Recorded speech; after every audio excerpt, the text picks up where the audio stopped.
para mim, comida, eu acho que o mais legal é tu tirar da terra e preparar comida. É isso que eu gosto.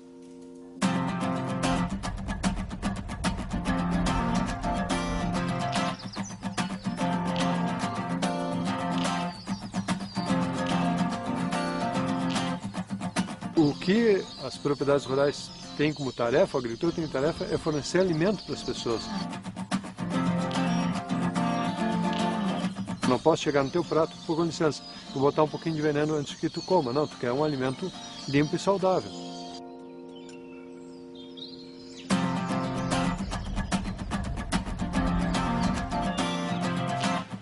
O agrotóxico é um problema sério na agricultura e para as pessoas no geral, para o meio ambiente também, né? Tudo é alimento. Então a gente usa o piqui, panã, a rufão, a cagaita, a gabiroba, mangaba.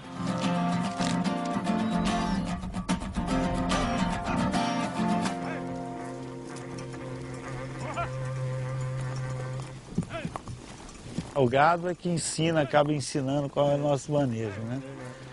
A gente costuma dizer que tem que aprender a língua do boi, né?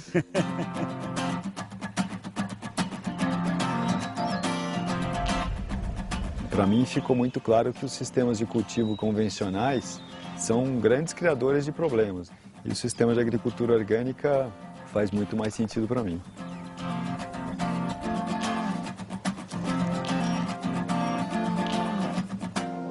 A palavra orgânico é bem interessante, ela vem do grego, relativo a orgânicos, né? Tem a ver com organismo e organização. Se tu tem a agricultura organizada, orgânica, a sociedade toda fica organizada. No momento que tu desorganiza a agricultura, desorganiza a sociedade como um todo.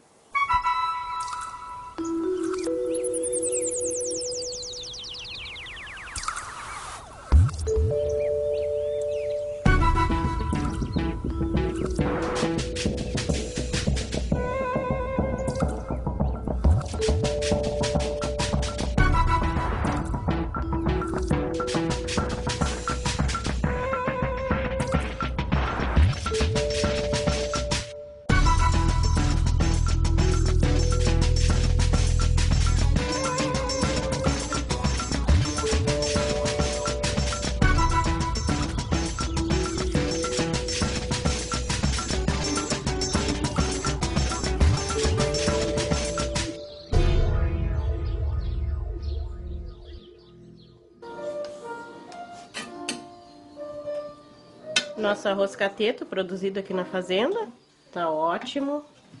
Aipim, né?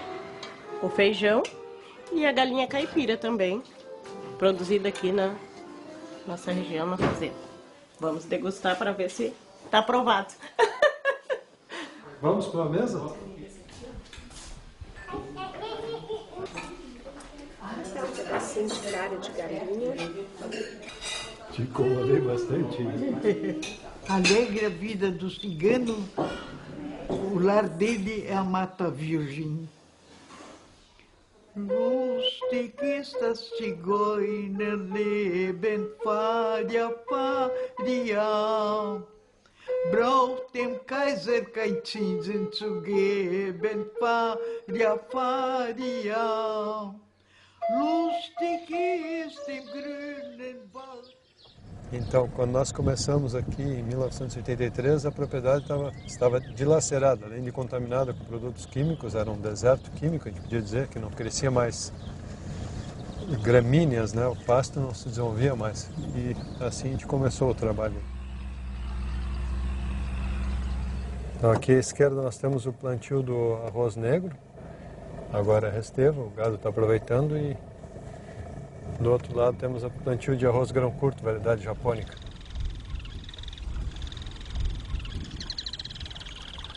Nós temos aqui um clima muito próprio para o arroz.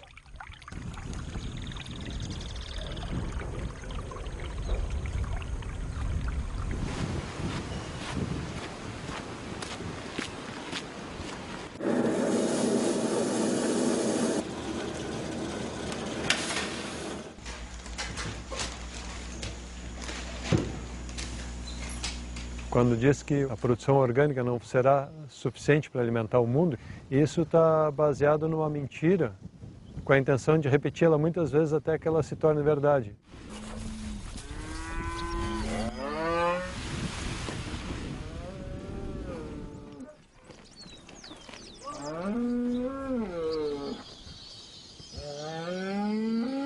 Se cada propriedade rural é um microambiente que a ecologia está sendo protegida, toda a paisagem vai estar sendo protegida ao mesmo tempo. Então, a segurança alimentar vai ser muito maior, porque se tem possibilidade de produzir muito alimento e tendo a vida silvestre ao lado da produção agrícola. Então, estamos fazendo essa aplicação de composto nessa área de pasto. E essa área, ela serve de pastoreio para as vacas leiteiras, para o leite da fazenda.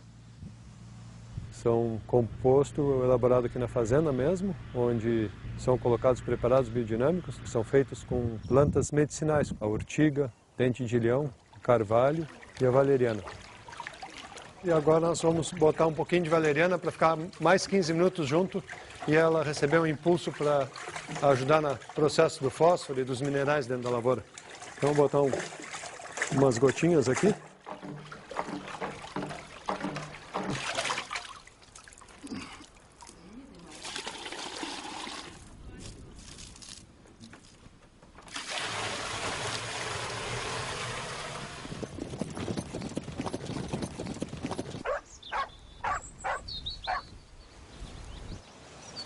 Isto. Calmita, assim como uma dança, como um balé, isto. Aqui estão, elas plantaram hoje de manhã, mãe. Ameixa. Ameixa? É, outra de ameixa lá. E ali em cima, pêssego. Que beleza. Agora vamos colocar preparado 500 para ele enraizar com força na terra. E se ligar bem aos minerais do solo e os micro-organismos que tem ao redor da raiz. Fungos e bactérias vão se incentivar a trabalhar com bastante vontade. Na verdade, são os anõezinhos que vão estar trabalhando embaixo da terra para nós com esse preparado, né?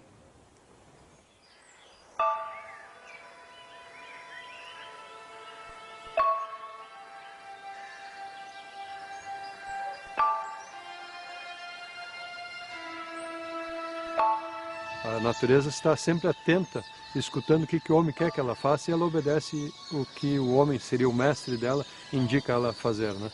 No momento que a gente vai contra ela, ela também nos destrói de volta, né? O estado do Rio Grande do Sul produz cerca de 1.200.000 hectares de arroz. Isso chega a 75% do abastecimento nacional, com alta produtividade, porém com utilização intensiva de insumos, e principalmente agrotóxicos. E vem-se agora desenvolvendo um programa de internalização do projeto orgânico para a conversão de lavouras.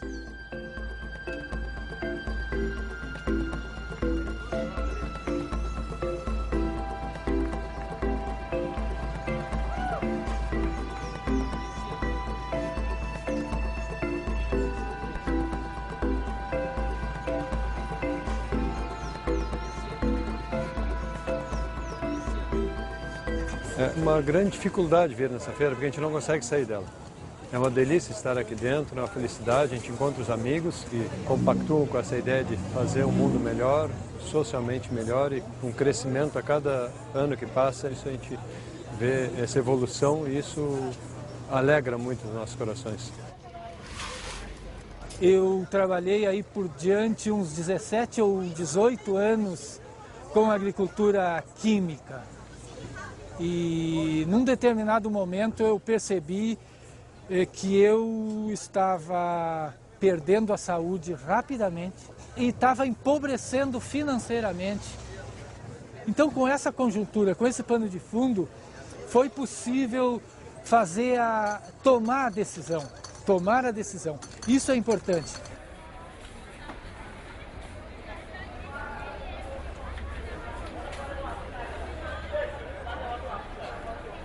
Essa feira é o que sustenta tudo, né? Eu, por exemplo, faço a feira aqui há 17 anos, eu tenho um consumidor aqui que não falhou um sábado nesses 17 anos. Tanto tem sustentabilidade econômica, que é fundamental, Tem sustentabilidade social, porque o pessoal começa a retornar para a propriedade, o filho que foi embora volta, porque as oportunidades de geração de emprego e renda ampliam muito. Consumir orgânico é apoiar a agricultura familiar no Brasil, porque quase toda a produção, 80% dela, vem da agricultura familiar, que é realmente uma preocupação que a gente tem que ter com quem produz alimentos. A gente desqualifica o agricultor, desqualifica o pecuarista, tem desqualificado várias profissões que são vitais para a nossa manutenção aqui na terra, né? E também porque eu tenho um conceito de saúde, de que o alimento produzido sem veneno, sem agrotóxico, pode ser saudável para mim, para minha família, para a terra, para o planeta, para a água.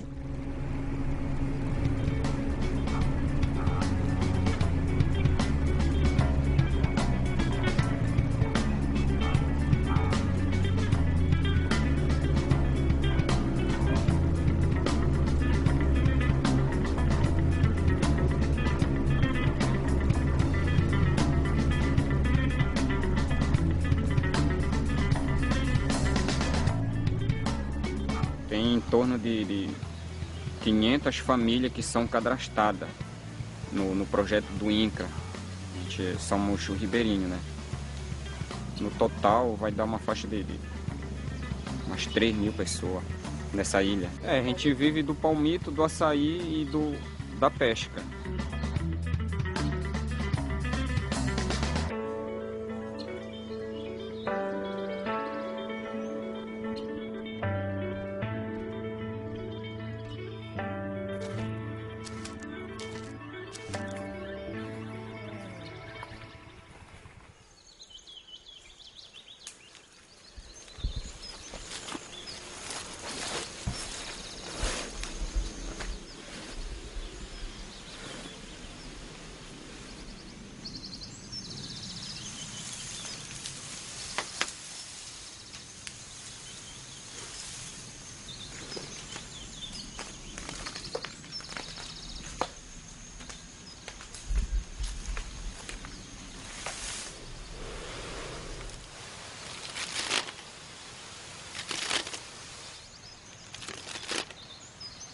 Esse açaí aqui, quando a gente vem tirar ele, a gente usa um plástico para quando arriar ele da rama, colocar em cima do plástico, para não ficar na terra. E quando a gente vai desbolhar ele do casco, como eu desbolhei agora, né? A gente tem que usar luva, porque para não pegar, a gente já sobe na cezeira com a mão, a gente não sabe o que está subindo na cezeira, para não ter contato com os negócios de bicho, né?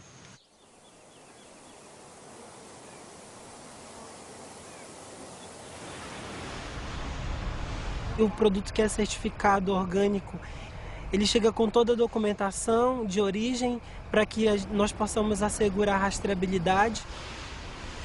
É feita inspeção, lavagem, amolecimento, até que ele é despolpado, envasado e em seguida armazenado. Desde 2006, nós começamos a exportar e no nosso primeiro ano de exportação veio a necessidade de certificar parte dessa produção, já que o mercado de origem, que era os Estados Unidos, queria produto orgânico. Quando a gente não está tirando o açaí, a gente está tirando o palmito, né? A gente sai de manhã, a gente tem uma equipe que a gente trabalha no mato para a gente tirar o palmito, para a gente vender, porque isso é a sobrevivência da gente aqui no sítio, né?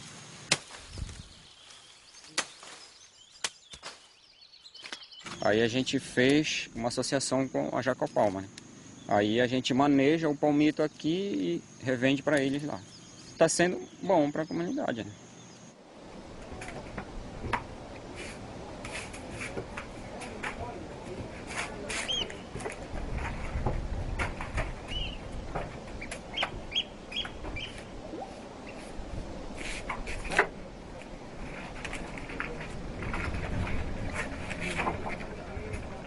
Então, esse fruto, essa árvore que ele corta, traz para a gente aqui na fábrica, é feito o batalho, que é a primeira limpeza, a retirada das cascas. Depois ele vai para o refino, onde é feito já numa área fechada, que tem toda uma asepsia, é feito a segunda limpeza das cascas. Depois entra na produção, onde ele recebe um molho, a salmoura no caso, né? Recebe um banho de salmoura. e depois ele é envasado. Esse invase é feito dentro de uma sala hermética de produção, que a gente chama até de centro cirúrgico pela qualidade. Os potes são lacrados e vão para o cozimento.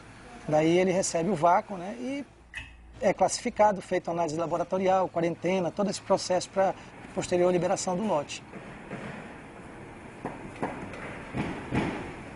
Que na realidade é um manejo que o próprio Ribeirinho ensinou a fazer. Porque hoje ele sabe que o açaí dá muito mais que o palmito, ou seja, o palmito é subproduto do açaí. Então o Ribeirinho, sabendo disso, ele só vende o palmito na época que não está vendendo o açaí, na entre safra. E com isso ele mantém a sua renda. O açaí é o alimento principal. Todo dia a gente toma com mingau, toma no almoço, ele toma na janta.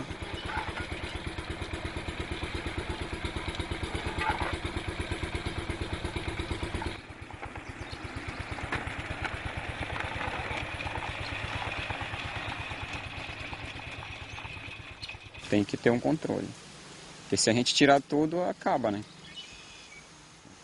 Quando essa árvore estiver muito alta aqui, que não dê pra gente subir mais nela, aí tem que tirar elas para já deixar os filhos para começar a dar o açaí. E aí amanhã cedo, esse açaí aqui já está no ver o peso para vender. A gente vende para as fábricas, vende para Belém, para feira, para o ver o peso.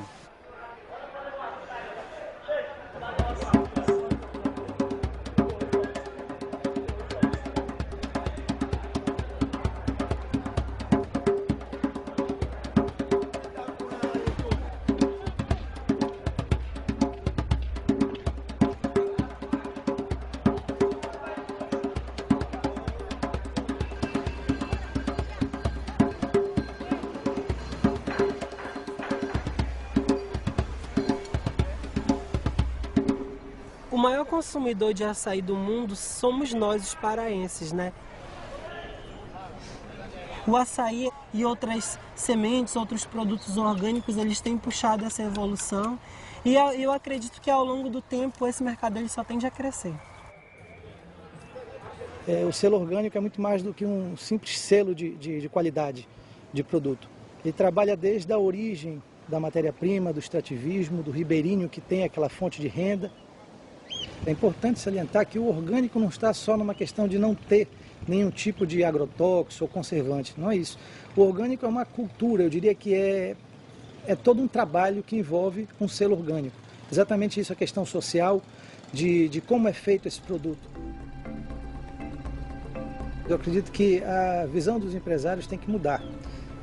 Essa questão de dizer que todo produto que é fabricado, ou que tem origem aqui na Amazônia, legal, que é todo orgânico, tem que ter o selo.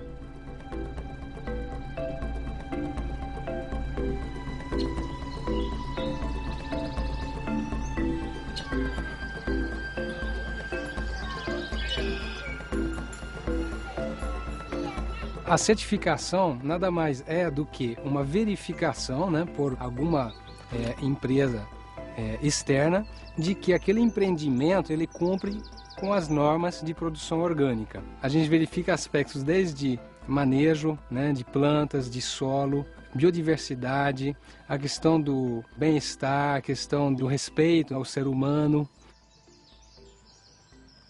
Um documento muito importante é o plano de manejo, tá? Que nesse plano de manejo ele informa então todo o plano de produção dele, né? Desde o que ele está produzindo, o que ele usa. É um plano muito completo. Então a gente verifica esse plano de manejo e depois então nós vamos a campo. Vemos a questão do manejo do solo, como que ele está fazendo, com o controle de pragas, doenças, como que ele está usando o esterco de galinha, se está fazendo uma compostagem, não está. Então isso tudo a gente verifica a campo. Então vamos ver, isso aqui é um produto à base de ninho, né, que é produzido pela Base Fértil. Agora tem a certificação participativa, que é uma certificação aí que está aí também para atender os produtores que acabam entrando, que são propriedades muito pequenas.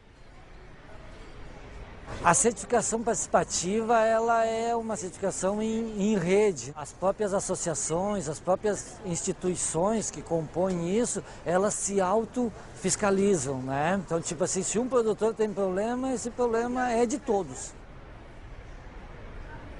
A certificação participativa, ela é belíssima na sua concepção e ela vai trazer um outro elemento que é a discussão do alimento local, da agricultura local, do que é possível e que deve ser feito localmente. A gente teve a regulamentação da lei de orgânicos aqui no Brasil, porque antes qualquer produtor poderia vender o seu produto e colocar como sendo orgânico. Então isso profissionalizou o setor, criou credibilidade. Então isso foi um grande avanço que nós tivemos então, desde 2011. Aí. Nós passamos a fazer o processo de certificação formal. Antes nós tínhamos o produto orgânico vendido através da confiança, né, no mercado local. Quando nós passamos a comercializar no Brasil inteiro, já não se conhecia mais o consumidor. E aí a certificadora foi fundamental para dar credibilidade ao nosso produto.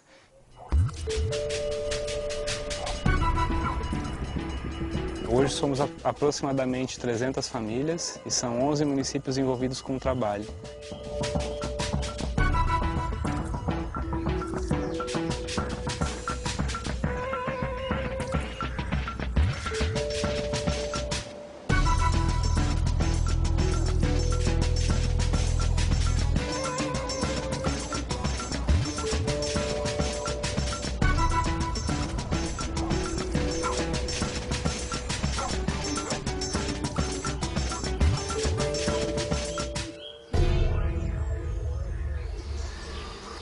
Não precisa ter medo que essas abelhas não picam. O máximo que elas vão fazer é uma cosquinha no teu braço, tá? Aí você põe o canudinho aqui, ó, e chupa o melzinho. Esse mel aqui, ele é considerado mais medicinal do que o da abelha africana, porque ela seleciona muito bem as flores, essa abelhinha, e ela não compete com a abelha africana. Elas estão numa área onde a abelha não voa uma distância onde está produzindo alguma coisa convencional.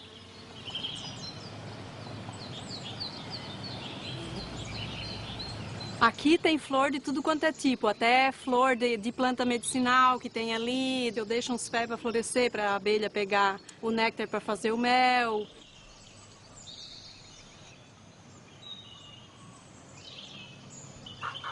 Essa planta aqui nós usamos como um repelente dentro do próprio galinheiro.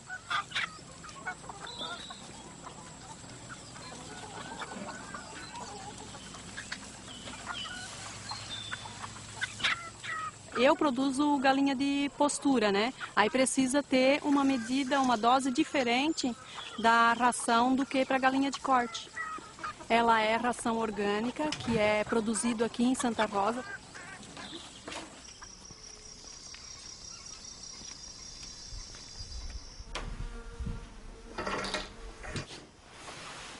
Me revoltei muito porque a minha mãe ficou muito doente quando a gente começou a plantar fumo.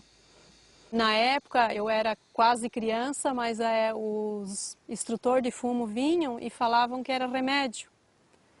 Então isso hoje tem uma revolta grande para mim, porque que remédio é esse que tem uma caveirinha com uma cruzinha na frente? Na nossa alimentação, a gente usa pouco carne de gado, então usamos mais o porco que a gente cria, o peixe, a galinha, ovos, e aí de tudo que a gente planta aqui, né?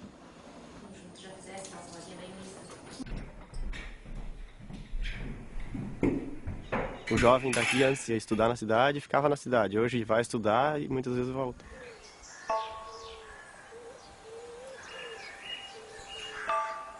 Eu fui para a França uma vez para conhecer as propriedades lá da colhida na colônia e ver se eu posso aplicar coisas de lá aqui. Muito interessante, é outra realidade, mas muito próxima da nossa. Quando eu era jovem, eu tinha vergonha de dizer que eu era agricultora. Então hoje, os jovens daqui, eles têm orgulho em dizer.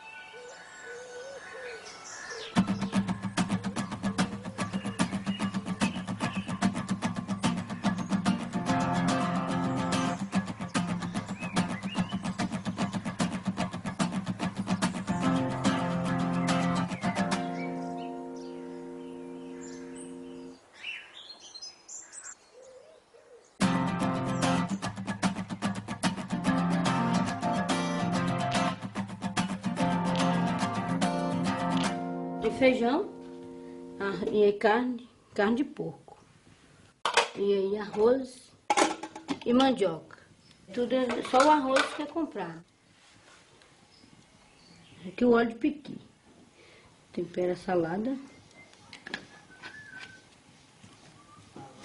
Esse é da safra passada, né? Que agora ele encontra com outro. Né? A gente tira, guarda, dá para comer o ano todo.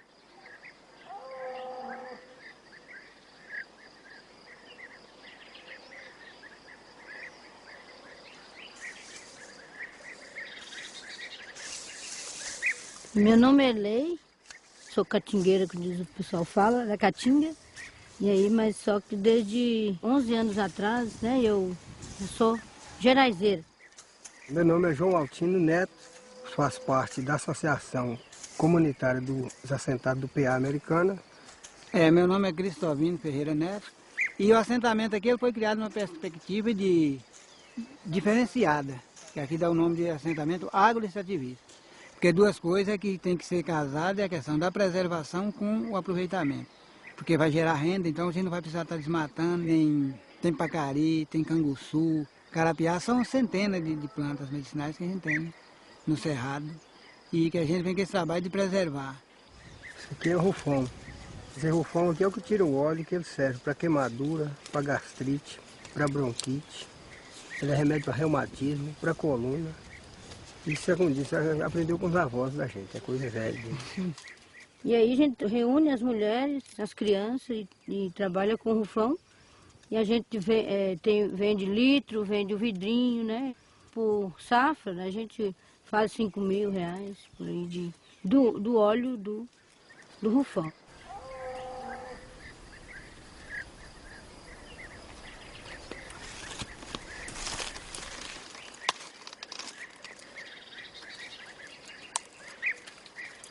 Aí a gente usa o abacaxi no consumo, né?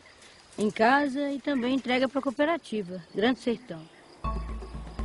Porque um dos nossos desafios ainda é a questão da comercialização. Então por isso que a gente faz parte da cooperativa Grande Sertão. A farinha está vindo lá do assentamento americano, lá do Cristovino. E a cachaça? Que é um espaço das populações tradicionais, a gente poder estar trazendo os produtos dos agricultores familiares, para a gente poder divulgar e comercializar os produtos da agricultura. A cooperativa hoje é um espaço, né, de beneficiamento, né, para que a gente possa agregar valor aos produtos e acessar o mercado. Nós atuamos em 36 municípios aqui na região do norte de Minas. Nós temos um quadro de 176 cooperados com um público hoje de 1.500 famílias.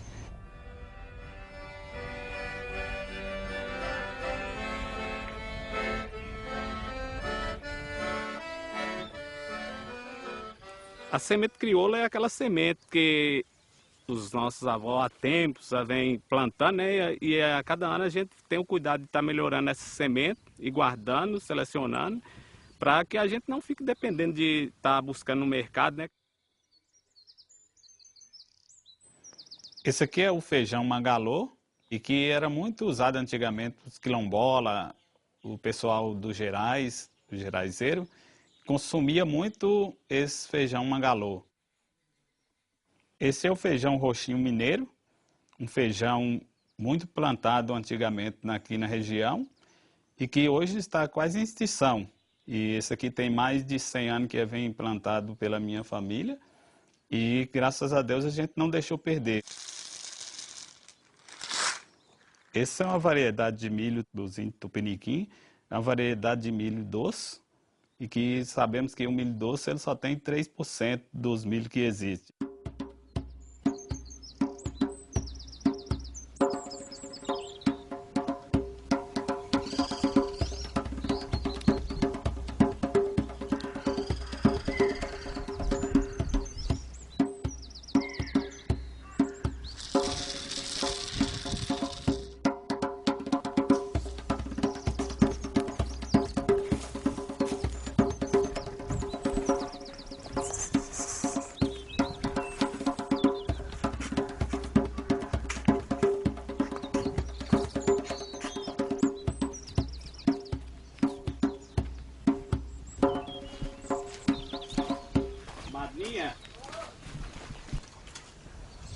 Nós vamos lá, né? Plantar ali em cima, né?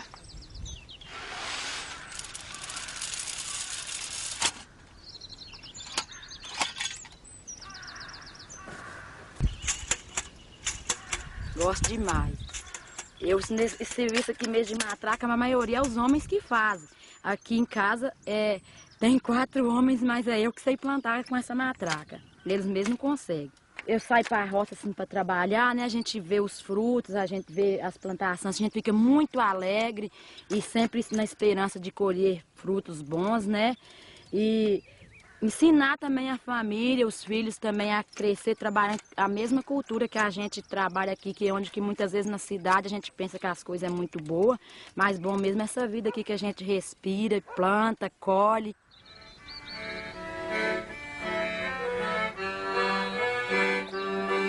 Eu moro no meio do mato,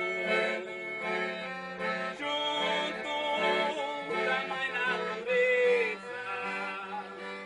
Aqui ainda não está tudo, aqui está uma parte, uma pequena parte, né, da nossa produção aí. E temos o tomatinho, que é o tomate cereja. Esse tomatinho é muito vendável aqui. E nós temos a pimenta biquinha chamada, pimenta de bico. Também tem uma malagueta, tem o caju, tem a romã, tem a manga rosa, tem o maracujá, o mamão e de tudo um pouquinho, né? Nós já passamos necessidade. Já teve dia de nós não ter como comprar nenhum desses ingredientes que esse produto tá aqui, ó. Aí depois que começou a produção, aí a gente já foi comercializando, já foi tendo um retorno e começou a melhorar a situação da gente. Nós plantamos 400 pés de abóbora, produzimos 2 toneladas, 2.000 quilos de abóbora, em 400 pés.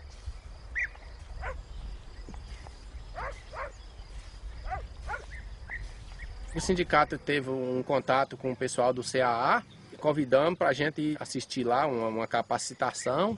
Quando eu vi que eles mostraram para nós lá, no telão lá, a forma que é o PAIS e contou a situação, aí eu me apaixonei.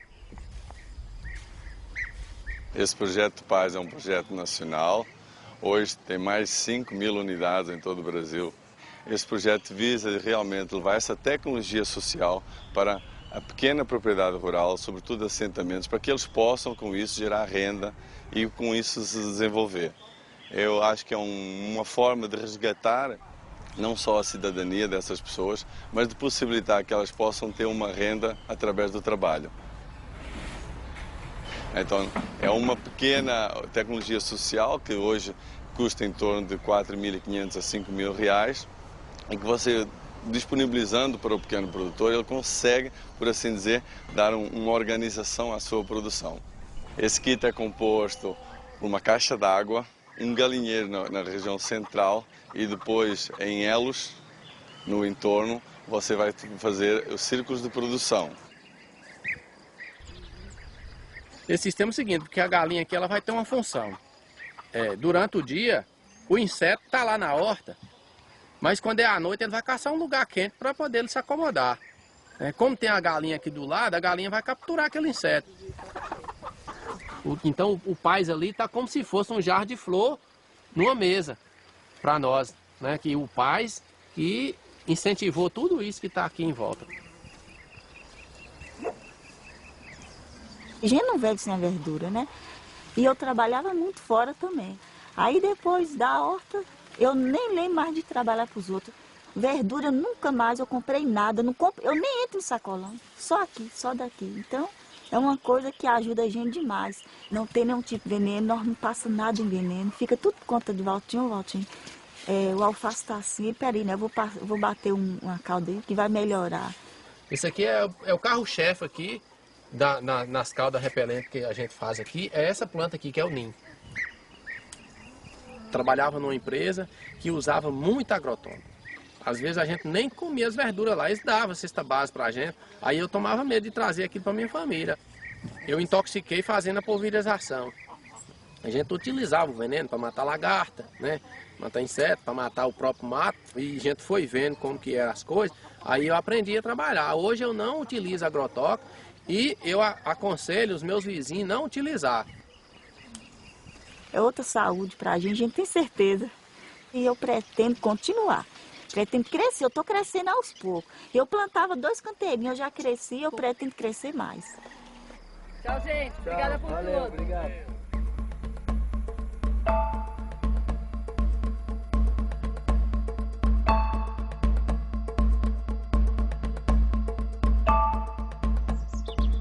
Olha, em princípio, nós tínhamos agricultura, que se sabe, 4.000 anos.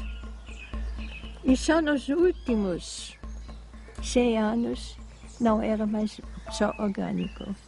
Tinha também outro tipo de agricultura. Mas isso não era porque era melhor, era porque existia uma indústria química que não tinha mercado. Ao final da Segunda Guerra Mundial, as fábricas de explosivos, se elas não tivessem um cliente, elas iriam quebrar. Então encontraram na agricultura um cliente que poderia comprar essa quantia de nitrogênio em excesso, estava sendo produzido e ser colocado dentro do sistema agrícola. Então, algo que foi criado para a morte, nós estamos colocando justamente na vida do solo e destruindo a vitalidade do solo através desse nitrogênio. Esse é o primeiro ponto do erro de concepção de fertilidade do solo. A agricultura de base química, ela foi desenvolvida em todos os países do mundo, com interesses de aumentar a produtividade, com a ideia de que a gente ia ter mais alimento, né? Agora, já a Revolução Verde, ela foi movida por interesses políticos também, no sentido de que são países que poderiam ter uma certa influência na soberania alimentar dos países do hemisfério sul. Porque à medida que você dá a semente, vende a semente, você interfere na capacidade produtiva de cada país, no que ele produz, na sua soberania alimentar. A produção convencional, embasada no uso de insumos químicos, agrotóxicos, mecanização e monoculturas de grandes extensões, consegue ter o produto a preços menores, colocados no mercado, mas com um grande débito de custos sociais e de custos ambientais, com poluição do solo, poluição da água, dos lençóis freáticos, com poluição e doença dos trabalhadores da zona rural. Muitos produtores falam isso, eu não como o frango que eu crio, eu não como o morango que eu cultivo, mas aquele veneno, ele está ali para a família dele, para a água dele, para a terra dele também, né? Essa é a grande questão da contaminação por agrotóxicos, por exemplo. Se você contamina, todo mundo sai perdendo. Porque a planta é o resultado do tratamento do solo. E se o solo está mal tratado, a planta também não está com saúde, não. Porque se o solo está doente, o pessoal todo está doente. O Brasil hoje já é um dos maiores consumidores de agrotóxicos do mundo. Eu não estou dizendo isso querendo advogar que a agricultura orgânica é a solução para isso.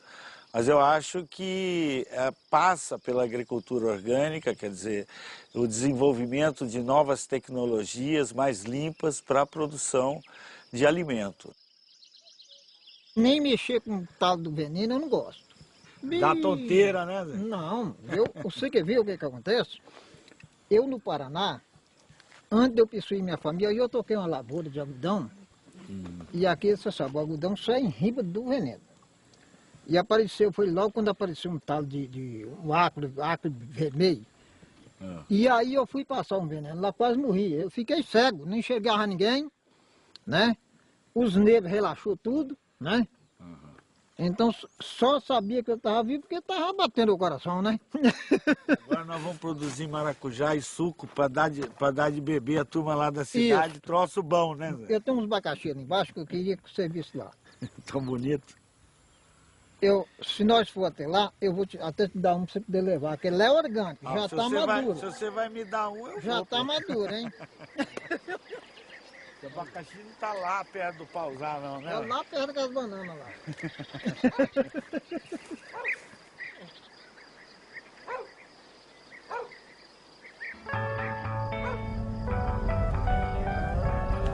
Mas todo gado do Pantanal, ele vem andando.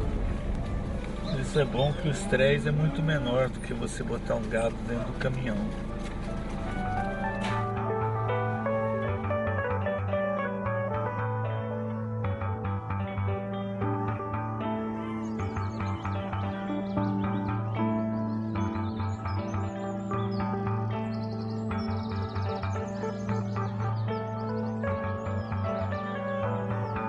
O Pantanal é a maior planície inundável do mundo. Pega a Bolívia e o Paraguai e 2 estados brasileiros, o Mato Grosso do Sul e o Mato Grosso. E o isolamento e essa baixa densidade demográfica é um dos fatores de sucesso da pecuária aqui no Pantanal.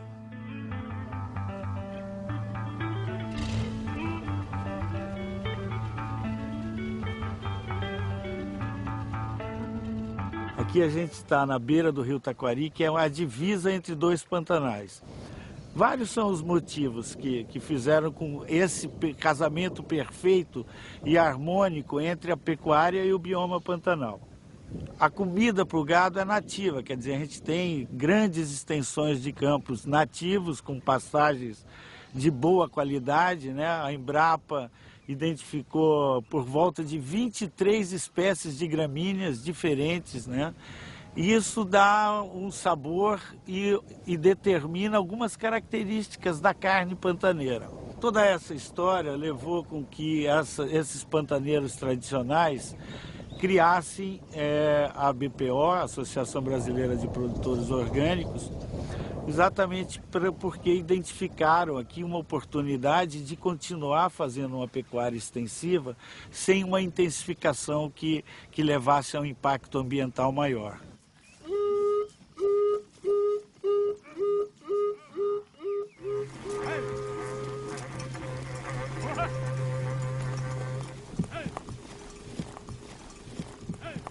Todos esses animais, eles são rastreados desde que nascem. A rastreabilidade, na verdade, é um brinco, uma identificação que a gente coloca, ele passa a ter como se fosse um CPF, né?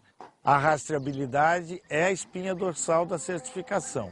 Nós, hoje, podemos pegar uma carne na gôndola do supermercado, em qualquer lugar do Brasil ou do mundo, e fazer a viagem de volta e chegar basicamente no dia de nascimento daquele bezerro, né? Por onde ele passou, o que ele comeu.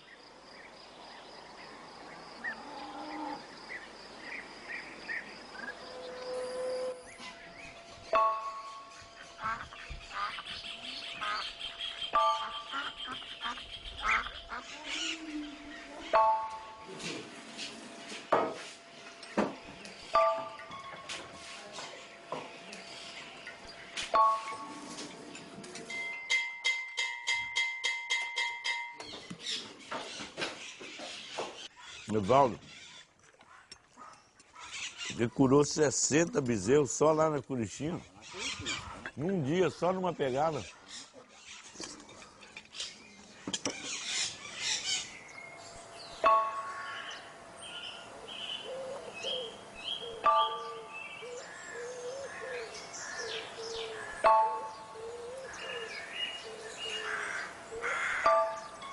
Era uma brutalidade, desde a domação de animais, né? Era diferente completamente. Hoje em dia mudou tudo, né?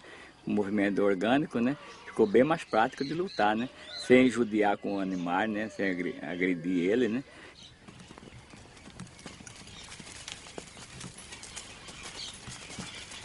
O meu umbigo está enterrado nesse lugar. Cada pedaço dessa casa tem um significado muito grande para mim. A história da nossa família se confunde com a história dos pioneiros aqui do Pantanal.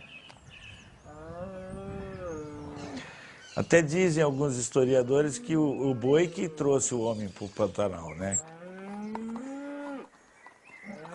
Um estudo recente, encomendado por algumas ONGs de preservação, chegou à conclusão que essa região da Inhacolândia ainda mantém 87% da vegetação original intacta. E nós temos mais de 2 séculos de pecuária instalada aqui. Com o bioma Pantanal, para a gente era muito importante trabalhar e manter essa cultura e esse sistema produtivo lá, com uma agregação de valor, para evitar que outros sistemas mais intensivos, como vem acontecendo nos últimos anos, entrem no Pantanal sem critérios ambientais e sem conhecer a região. O que talvez possa facilitar o acesso de mais fatias da sociedade brasileira é um pouco de políticas públicas dos governos. Um exemplo é a questão do uso de carne orgânica e produtos orgânicos na merenda escolar da Prefeitura de Campo Grande, né? que foi uma iniciativa muito interessante e que tem outras prefeituras do Brasil que estão começando a fazer isso. Quando a gente percebeu que nós tínhamos aqui toda a mão de obra, toda a matéria-prima relativa aos produtos orgânicos, nós inserimos mais até do que os 30% estabelecidos pelo Ministério da Educação de produtos orgânicos na nossa merenda escolar. A criança ela tem uma capacidade muito menor de degradar os agrotóxicos e também, em relação ao peso dela, representa uma concentração muito maior quando elas comem alimentos contaminados. Então é super importante que haja uma política pública, como falei, consequente, para que viabilize esse formato de produção. E a compra institucional é um grande instrumento. E para isso é que a gente tem também que contar com as políticas de apoio ao agricultor para que esse alimento chegue ao consumidor com preço acessível e todos possam consumir orgânico, que ele saia desse nicho de alimento elitizado e que ele não merece estar, né?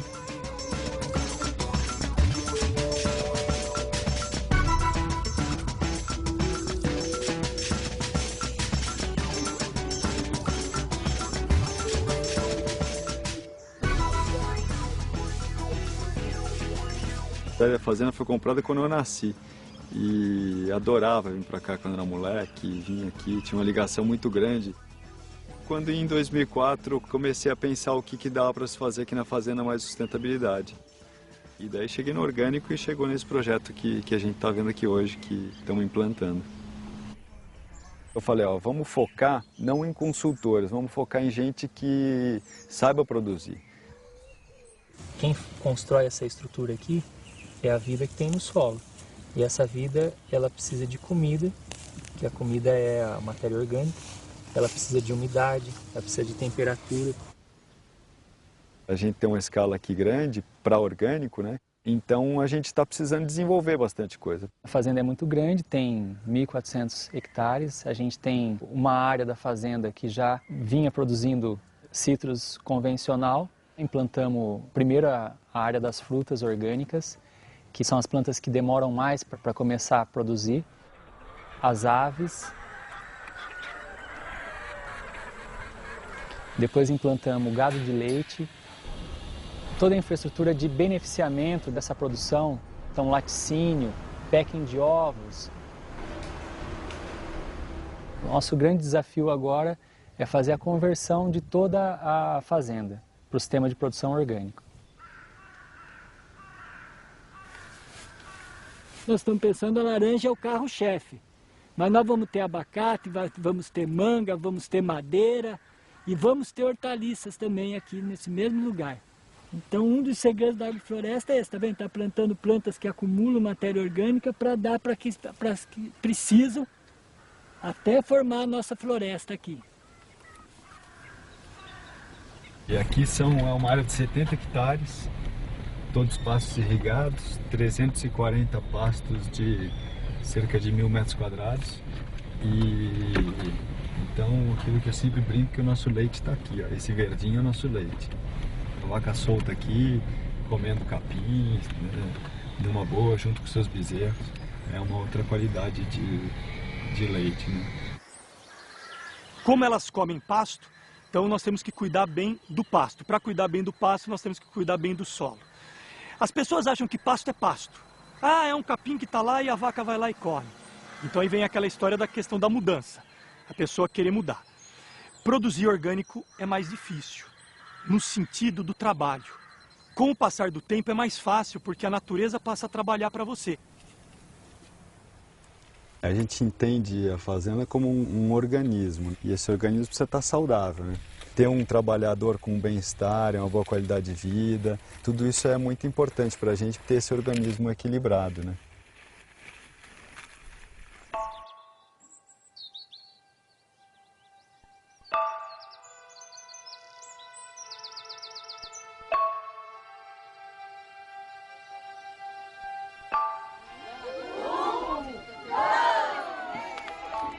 A gente tem a escola de educação infantil, em período integral. Aí a gente tem um projeto para adolescentes no contraturno da escola. A gente tem trabalhos na saúde de naturologia, um trabalho com a parte da cozinha, de alimentação muito forte.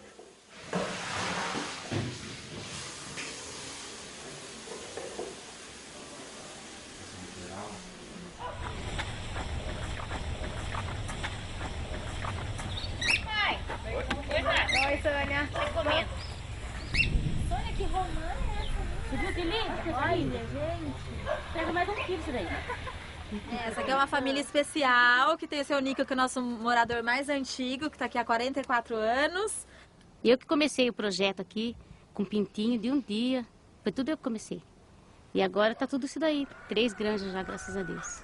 Eu cuido de galinha que é postura, né? Quando a gente começou o projeto, estava muita gente querendo sair, né, da fazenda, esses adolescentes. E aí a gente está trabalhando isso da valorização, do resgate da cultura local. E é nosso objetivo de vida mesmo, né? Assim, de desenvolver essa cultura, esse olhar, né, que eu chamo de viver orgânico, né? Que não é só comer orgânico, mas ter essa visão orgânica mesmo de vida, né?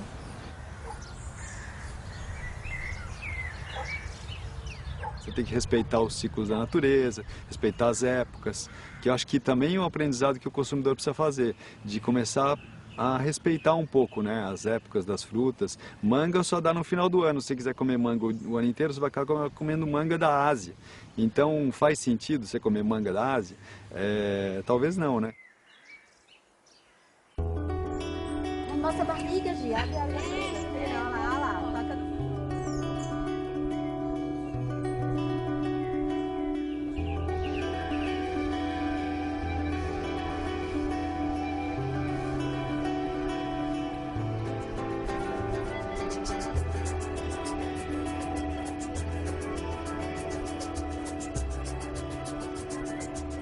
A alimentação, ela está relacionada à disciplina. Comprar um alimento certo, respeitar a safra, talvez não consumir mais determinados alimentos que você só encontre com agrotóxicos, substituir por outros.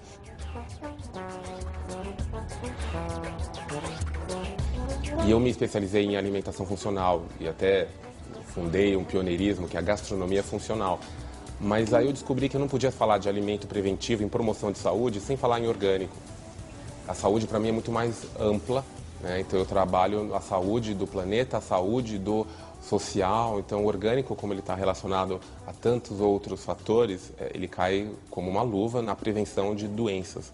Cada vez mais também se percebe que problemas de saúde pública, como câncer, alergias, problemas dermatológicos, problemas neurológicos, né, também tem a ver com a questão alimentar e não passa pela questão quantitativa, no sentido calórico. Temos vários clientes que estão em tratamento, que vêm buscar alimentação aqui porque tem certeza que está seguro. Muitas vezes vão na cozinha e perguntam, muitas vezes me procuram para dar essa descrição e para eles terem certeza de que estão se alimentando corretamente.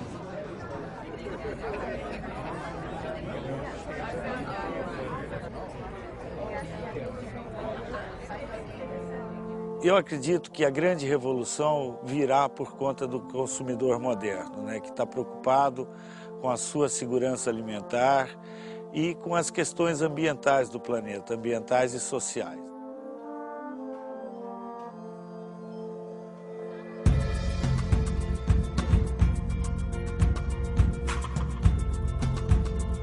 Uma relação mais afetiva e amorosa com a terra faz quebrar a carapaça da dureza que o ser humano, que eu, no caso, tinha construído ao longo dos anos de agricultura química, e aumenta a sensibilidade.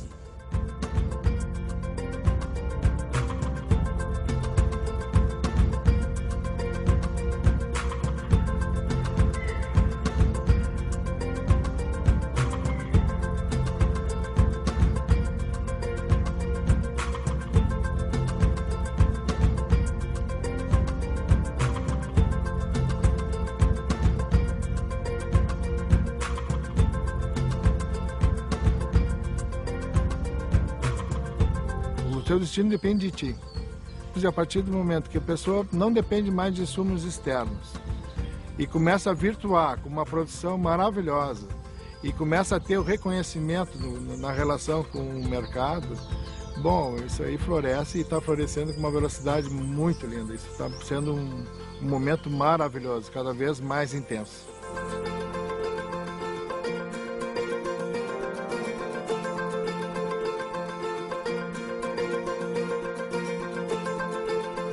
Cuidar da terra, cuidar da água, cuidar das plantas e dos bichos é uma interação e uma harmonia que a gente vem sempre pregando. Então, o homem não pode dissociar da natureza. A agricultura não pode ser dissociada de todo esse cuidado que nós devemos ter com os recursos naturais.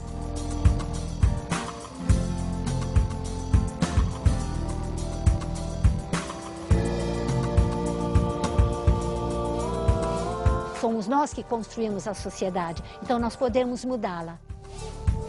Eu continuo acreditando que o ser humano vai ter despertares muito rápidos de consciência e vai transformar, e vai descobrir novos caminhos.